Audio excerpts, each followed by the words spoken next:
Allez, bonjour à toutes et à tous, nouveau numéro de Megatrend sur Boursorama et début d'année oblige, on va s'intéresser aux grands risques qui pèsent sur les marchés. Avec vous Arnaud Faller, bonjour. Bonjour. Et Jean-François Bay, bonjour Jean-François. Oui, bonjour David. Et bonne année à tous les deux. Qui commence bien d'ailleurs sur les marchés. Et c'est là où je me dis, quand on voit que les bourses mondiales démarrent en trombe cette année, en enchaînant les records historiques, est-ce qu'on n'est pas un peu décalé en train de parler de nos grands risques? Alors on est dans une situation inédite David, en 2022. Je pense qu'on vient, pour prendre un petit peu de recul, puisqu'on est dans Megatrend, donc il faut prendre un peu de recul, on vient de vivre 2020 un choc, une crise sanitaire unique, mondiale. On a vécu 2021 avec une relance, un contre-choc, une relance qui a eu des effets sur l'inflation, les chaînes de production, enfin plein de secteurs, avec toujours aussi en filigrane les mêmes méga-trends, c'est-à-dire les mêmes mutations. On peut reparler du vieillissement de la population, du climat, du digital, et qui restent là en fait, donc qui sont toujours présents. Donc voilà, on se retrouve en 2022 avec des mouvements, des marchés qui sont sur des niveaux extrêmes, déséquilibrés, j'allais dire, on va en reparler ensemble, l'inflation, les taux, les valorisations. Et qui dit niveau extrême dit risque extrême, c'est-à-dire qu'il y aura peut-être des corrections, ces déséquilibres vont peut-être se normaliser, mais en tout cas, voilà, il faut s'y préparer, il faut les avoir en tête.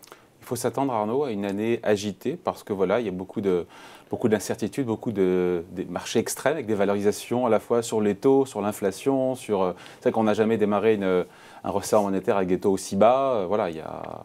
Donc effectivement, pour l'instant, on a l'impression que le train va se poursuivre. Qu'est-ce qui pourrait faire dérailler le train, justement? Donc, mais avant, le fait que le train continue sur sa lancée, c'est intéressant, ça. Aujourd'hui, s'intéresser aux grands risques, alors qu'aujourd'hui, encore une fois, on enchaîne les records et que les investisseurs donnent le sentiment qu'on baigne dans l'euphorie et que rien ne peut venir troubler cette euphorie, en tout cas pour l'instant. Oui, pourquoi? Parce que, effectivement, d'abord, le front sanitaire, on va en parler 2 secondes. Effectivement, on a l'impression que la vague Omicron est très forte. Simplement, les cas sévères sont beaucoup plus faibles. Donc, certes, plus de contagion, mais beaucoup moins de cas sévères. Et on voit, quand on regarde l'exemple anglais, qui sont un peu en avance par rapport à nous, que peut-être ils ont même atteint déjà leur pic. Donc, à surveiller quand même, parce que Omicron, ça a été une surprise de fin d'année dernière. Mais pour autant, le front sanitaire risque de ne pas être un handicap majeur pour 2022. En revanche, la question maintenant, c'est... Dans un environnement macro très fort, parce qu'en gros, même si on sera un peu moins fort que 2021, mais ça reste une croissance aux alentours de 3,5-4 sur la zone euro, sur les États-Unis, la Chine va ralentir, mais dans l'ordre, qu'est-ce qui pourrait faire dérailler? Donc, c'est la politique des banquiers centraux. Tout va centrer autour de ça, c'est clair. Ça a été un énorme soutien sur les marchés depuis 4-5 ans. Les liquidités amenées, avec des liquidités très fortes au moment de la crise de 2020. Donc, est-ce que les banquiers centraux peuvent accélérer ou doivent accélérer de manière précipitée et surprendre les marchés? Parce qu'on voit bien que le point important, c'est quand c'est annoncé, les marchés acceptent. Quand la Fed, en fin d'année dernière, annonce que finalement, on va ouvrir les séries de hausses des taux, 3 hausses des taux pour 2022. Elle a bien préparé les marchés, franchement. Elle a super bien préparé, c'est pour ça que je l'ai dit. Sauf qu'au bout d'un moment, le coup près, il tombe. Et la question, c'est comment les marchés vont apprécier ces hausses de taux quand elles seront réelles. En fait, tant que les marchés sont persuadés que le taux cible d'atterrissage final, celui qu'on voit à horizon 2023-2024, 2%, aux alentours de 2, entre 2 et 2,50, tant que ce taux-là n'est pas plus haut, entre guillemets, les marchés vont apprécier. Parce que ça fait encore des taux réels quasiment à zéro, à peine négatifs. Parce que les marchés actions sont très sensibles, évidemment au taux nominal, mais aussi au taux réel. Avec des taux Fed Fund à 2,5, on est en taux réel négatif, on n'est pas un taux réel nul. Oui, mais sauf que... Vu que l'inflation est... Bon, elle va pas rester à 7 aux États-Unis. Non. Mais elle va sûrement redescendre aux alentours de 3, peut-être. Et donc, c'est pour ça, les taux réels, en gros, et même s'ils montent de 100 BP, c'est pas très grave. La question, c'est est-ce que ça monte encore plus fort? La question, c'est l'inflation qui est à 7 aujourd'hui. D'où est-ce qu'elle va redescendre rapidement ou pas vers un niveau plus acceptable par la Fed? C'est évidemment le point majeur. C'est oui ou non, la Fed sera obligée de justement de rehausser ce taux target cible en horizon 2024. Ça viendrait de quoi? Ça vient effectivement du fait que l'inflation que tout le monde anticipe, notamment les banquiers centraux, pensent que ça va rebaisser en 2022. Est-ce que oui ou non? Et ça, c'est pas certain du tout. C'est ça le risque majeur. C'est que finalement, alors qu'on a les effets de base qui sont un peu derrière nous, normalement le prix de l'énergie devrait rebaisser un peu, en tout cas sortir du x2, x3. Est-ce que oui ou non, on a une inflation qui rebaisse un peu en 2022? Et ça, c'est pas certain, parce que quand on voit le prix du gaz, par exemple, qui est hyper volatile, C'est-à-dire qu'on a fait x4, x5, finalement on rebaisse un peu, mais ça reste en équivalent prix du baril, on est encore à $150. C'est énorme. Donc, et en plus, on voit bien que c'est très volatile et donc c'est dangereux parce que l'offre est en train d'être aussi elle-même très irrégulière, puisqu'on voit bien qu'un jour les Russes rationnent beaucoup, puis après ils ouvrent un petit peu.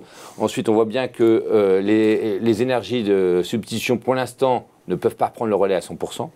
D'où le fait que le risque, c'est que le prix de l'énergie reste toujours très haut, entraînant le prix des loyers, notamment aux États-Unis, qui contribuent beaucoup à l'indice CPI, et les salaires. Ouais. La question, c'est, aujourd'hui, les salaires aux États-Unis, évidemment, grâce à l'extrême reprise de 2021, ça monte en gros entre 5 et 6%, là, sur les derniers trimestres. Est-ce que oui ou non, ça reste à ce niveau-là, ou est-ce que ça rebaisse? Parce que la Fed estime que ça va rebaisser. Ouais. C'est pas sûr non plus. Donc, c'est le cas aussi pour vous, Jean-François. Le risque numéro 1, c'est le diptyque, triptyque, inflation, banque centrale, taux d'intérêt. Alors, je pense que l'élément qui surprend un peu les marchés, qui est difficile à appréhender, c'est l'inflation. L'inflation, c'est un petit peu comme aux échecs, c'est-à-dire que la menace va aux exécutions. Le fait même qu'on parle de l'inflation, du retour de l'inflation, génère automatiquement, c'est les agents économiques, un besoin de protection. Chez les salariés, c'est donc il faudrait augmenter les salaires. C'est pas plus 5%, c'est plus 10%. Chez les chauffeurs routiers, en ce moment en France, donc on a du mal on croit rêver, 10% de hausse des salaires. Et du coup, ça a un effet emballement qui est peut-être pas pricé ou anticipé par les marchés. Et pour les investisseurs, c'est pareil. J'ai besoin de me protéger contre l'inflation, qui est un petit peu le poison des rentiers. Et je pense que dans Megatrend, on parle des grands thèmes et on voit bien que les grands thèmes, les grandes mutations étaient déjà inflationnistes. C'est-à-dire quand on parle du vieillissement de la population, quand on parle du climat et du facteur climat, ça va coûter plus cher. Quand on parle de la relocalisation et de l'onshoring, ça va coûter plus cher. Il va falloir réindustrialiser. Onshoring, donc en anglais, réindustrialisation, relocalisation. C'est ce qui se passe en ce moment aux États-Unis aussi, un peu partout dans le monde. Donc c'est au détriment des pays émergents de la Chine et à l'avantage de l'Europe, mais avec un coût supplémentaire. Plus le fait qu'effectivement, on ait une injection de liquidité et un plan de relance tel qu'il y a un effet offre-demande qui est plutôt inflationniste. Donc on a cette conjonction, un peu ce multiple Big Bang au même moment en début 2022, qui du coup inquiète ou peut inquiéter les marchés, donc avec un effet inflation égale hausse des taux. Et à ce moment-là, comment les banques centrales vont piloter ça, avec des impacts sur les classes d'actifs. Je me protège sur l'immobilier, oui, non, mais on parle de hausse des taux, sur les actions, sur le crédit, avec des classes d'actifs, je le disais en introduction, qui sont très très chères. On est sur des niveaux extrêmes, parce que les taux d'intérêt ont été amenés en négatif, et donc automatiquement, on a une revalorisation de l'ensemble des classes d'actifs. Donc pour des allocataires d'actifs, comme Arnaud, c'est très compliqué d'allouer et de chercher du rendement et d'allouer et de protéger, de diversifier un portefeuille alors que les taux d'intérêt, le moteur, j'allais dire, taux d'intérêt est absent et que les autres classes d'actifs sont très chères. Il est moins présent, il n'est pas absent non plus, il est moins présent. Il est moins présent au sens, ça ne sera pas l'actif de refuge si jamais il se passe quelque chose. Dans un portefeuille diversifié, des fois, on équilibre les taux et les actions. Et on se dit, si jamais il y a un coup de tabac sur les actions, on gagnerait un peu sur les taux. Là, c'est plus ça qui va se passer. Là, l'actif taux n'est pas l'actif de diversification, de refuge, et voire même de gain si jamais ça se passe mal. Ceci dit, nous sommes que, pour l'instant, on a l'impression vraiment que le train peut continuer. Qu'est-ce qui serait vraiment le catalyste? C'est pas tant les hausses des taux, parce que les 3 hausses de taux de la Fed, là, ils sont dans les marchés. C'est un jour quand la Fed parlera de réduction de taille de bilan. Ça, c'est qui nous regardent, je vous coupe. C'est quoi une réduction de taille de bilan? C'est-à-dire que la Fed aujourd'hui, on a 8 ou 9 000 milliards de dollars. Exactement. La taille du bilan de la Fed. Et parce que la Fed a décidé d'acheter beaucoup de titres d'État et des titres du secteur privé. C'était 120 milliards de dollars par mois. Oui. Et donc maintenant, ils ont continué. Et maintenant, on décide, on arrête les achats, mais progressivement. Oui. Mais ça ne veut pas dire qu'on réduit la taille. Pourquoi? Parce qu'on réinvestit tous les tombés de titres qui arrivent à échéance ou les coupons. Donc pour l'instant, on a encore une taille de bilan qui est énorme en pourcentage du PIB. Et donc il continue d'augmenter. Modestement. Du fait des tombées. Oui. Voilà. Des obligations qui arrivent à échéance. Exactement. Et donc la question, c'est les liquidités qui se sont déversées. Ça a été un énorme soutien. Oui. Si jamais il y a moins de liquidités, personne n'en parle. Pardon Arnaud, personne n'en parle. Parce que c'est un peu tôt. Mais après les hausses des taux. Parce que finalement, encore une fois, comme j'ai évoqué, le 2 points entre 2 et 2,25 pour les taux cibles, ok, mais si le catalyse, c'est cette fois-ci la Fed dit, ça ne sert à rien d'avoir autant... Mais pourquoi est-ce qu'ils ne relèveraient pas d'abord plus les taux avant de réduire leur bilan en allant avec des taux Fed Fund à parce que non, mais 3, ils vont commencer en 2022 à monter les taux courts, et puis ils vont commencer à parler, probablement plutôt au deuxième semestre, de dire, ok, on va peut-être non seulement pas ralentir les achats, mais en plus ne pas réinvestir et tomber. Et ça, c'est pas encore aujourd'hui pricé, anticipé par non, parce que même à la Fed, ils ont commencé à évoquer le sujet, mais encore une fois, à horizon plus long. C'est ça le grand risque. Parce que les liquidités sur les marchés, pourquoi partout il y a beaucoup de liquidités dans toutes les classes actifs, l'immobilier, les actions, etc., elles viennent de là, à l'origine. C'est ça le grand risque. On peut peut-être ajouter 2 risques, David, pour sortir un peu de cette composante inflation, taux d'intérêt, taux réel. C'est aussi, mais qui va nous accompagner pendant toute l'année. Qui va nous accompagner pendant toute l'année. C'est la concentration dans les indices américains de la tech. Et la tech, les GAFAM. On voit que la tech, c'est aussi un point de fragilité sur les marchés en ce moment. On pourrait rajouter aussi la Chine, on en a parlé un petit peu. C'est aussi une source d'inquiétude. Bon, ça l'est tous les ans. Oui, mais là, on a quand même eu un appel, un signal en 2021 avec Evergrande. Donc on voit que le modèle économique chinois doit être restructuré ou réorganisé d'une main de fer, mais il y a une reprise en main de la tech et de certains pans de l'économie type les promoteurs immobiliers. Et donc ça sera aussi source d'inquiétude parce que la Chine, c'est quand même le moteur de croissance des 20 dernières années. Dans les méga-trends, il y avait justement cette mondialisation et cet apport de la Chine, désinflationniste la plupart du temps. Donc si la Chine va pas bien et s'enrhume, on risque d'être aussi par ricochet touché. En termes de stratégie de portefeuille, justement, la déclinaison, c'est aujourd'hui les actions, parce qu'on n'a pas encore une fois le débat sur la taille de bilan des banquiers centraux, donc les actions, mais les actions pays développés aujourd'hui, il semble qu'il faut les privilégier. Pour l'instant, pas encore les émergents, pas encore la Chine. La Chine a sous-performé en 2021. On peut se dire, oui, super. Pour l'instant, ce n'est pas encore le moment d'y revenir. D'abord, le front sanitaire. Ensuite, les limites réglementaires, les vagues réglementaires qui continuent. En 2021, c'était énorme, mais ça continue encore en 2022. Les vagues réglementaires, en gros. Ils préfèrent une croissance durable, au sens, et plutôt que des inégalités extrêmes. Donc, on a vu ce qu'ils ont fait sur Alibaba, etc. L'ensemble du secteur tech chinois, ça va être effectivement bien régulé. On a vu ce qu'ils ont fait sur les jeux vidéo, etc. Donc, c'est pas fini parce qu'il faut se rappeler que Xi Jinping sera réélu à l'automne 2022 pour un 3e mandat, puisque c'est des mandats de 5 ans.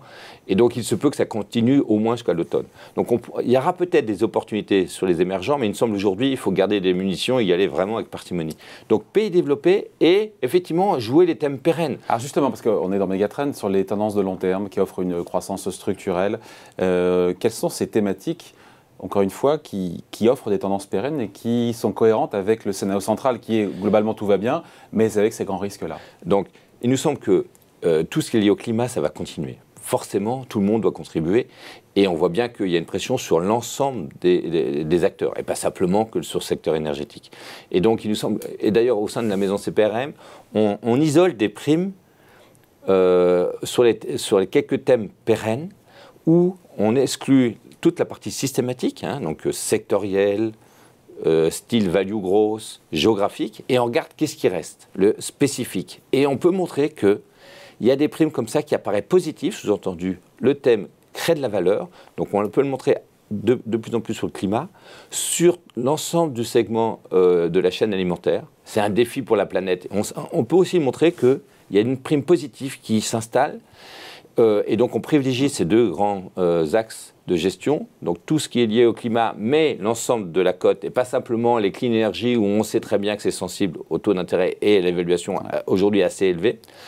Donc le Food for Generation, notre fonds sur la chaîne alimentaire de A à Z, qui aussi pourrait profiter... Ah oui, indirectement, de la hausse des prix la hausse des prix, exactement. Parce que là, on voit bien qu'il y a des répercussions sur l'ensemble des acteurs. Et puis, sur l'ensemble de la tech, alors on est bien conscient que la digitalisation, ça ne va évidemment pas s'arrêter. Alors là, ce qu'on recommande... La tech est très sensible aussi au taux d'intérêt. Exactement. Ouais. On recommande sur l'ensemble de ces fonds d'y aller de manière fractionnée, parce qu'on parle beaucoup de diversification géographique. Hein, pour les personnes physiques, on dit qu'il vaut mieux ne pas mettre tous les œufs dans le même panier, de mettre en Europe, aux États-Unis, en Asie, etc. On oublie de dire qu'il y a aussi un grand moteur de diversification, on appelle ça la diversification temporelle, sous-entendu, j'achète tous les mois une fraction. C'est le versement programmé, ça. Le versement programmé. Ouais. Mais l'histoire montre que c'est extrêmement puissant. C'est-à-dire que même l'investisseur qui commençait ses investissements en 2007, on peut dire que ce n'était pas le meilleur timing après la crise de 2008-2009, en fait retrouve très vite, dès 2010, pour autant qu'il continue à acheter dans les phases de baisse. Exactement. Le problème, c'est qu'il y a des gens qui disent « Oh là, dès que ça baisse, j'arrête mon versement programmé. » C'est là où justement... Et ça, c'est une énorme erreur. Il faudrait même doubler les versements à ce moment-là. Oui, mais même celui qui ne double pas, il retrouve assez vite ces niveaux d'entrée. Et donc, sur l'ensemble du secteur de la tech, il nous semble qu'il faut y aller en programmé, parce qu'effectivement, les taux vont monter, et donc ça peut handicaper ce secteur-là aujourd'hui. Mais d'y aller programmé, alors, encore une fois, qu'on ne voit pas un crack obligataire. C'est-à-dire que même nous qui sommes aussi sur les taux, on ne voit pas les taux américains, le taux long américain monter au-delà de 2,5. Ouais.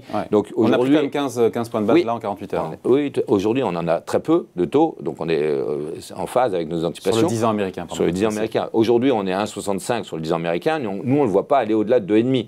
Donc, ce qui serait déjà, ça dépend comment on y va. Hein. Exactement. Alors le marché obligataire, vous avez raison, il raisonne plutôt par marge d'escalier. C'est-à-dire que effectivement, ce n'est pas un centime par jour, c'est plutôt 15 centimes par jour, puis après il ne fait rien, puis ainsi de suite. Donc il vaut mieux exactement caler ces investissements programmés en fonction, donc de manière régulière, et puis comme les taux vont monter par marge d'escalier, on achètera au fil de l'eau aussi l'ensemble de cette stratégie. Jean-François, le mot de la fin sur cette allocation thématique en cohérence avec le scénario central et les grands facteurs de risque qu'on a évoqués. Je pense qu'il faut essayer de sortir du court-termisme des marchés et de l'esprit stop and go qui va animer les marchés, Covid, choc contre choc, pour rentrer justement dans des stratégies qui sont un petit peu immunisées, donc les cœurs de portefeuille. Et qui gardent toute leur logique. Qui gardent toute leur logique parce que c'est vieillissement, c'est climat, on vient de le dire, c'est relocalisation, c'est sécurité, cybersécurité, c'est intelligence artificielle.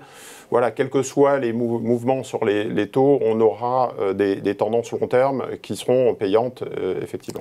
Allez, merci à tous les deux. Arnaud Faller donc, pour CPRM et Jean-François Bay pour Cantalis. Merci à tous les deux. Nouveau numéro, évidemment, de Megatrend, c'est dans 15 jours, dans 2 semaines, ici, sur Boursorama.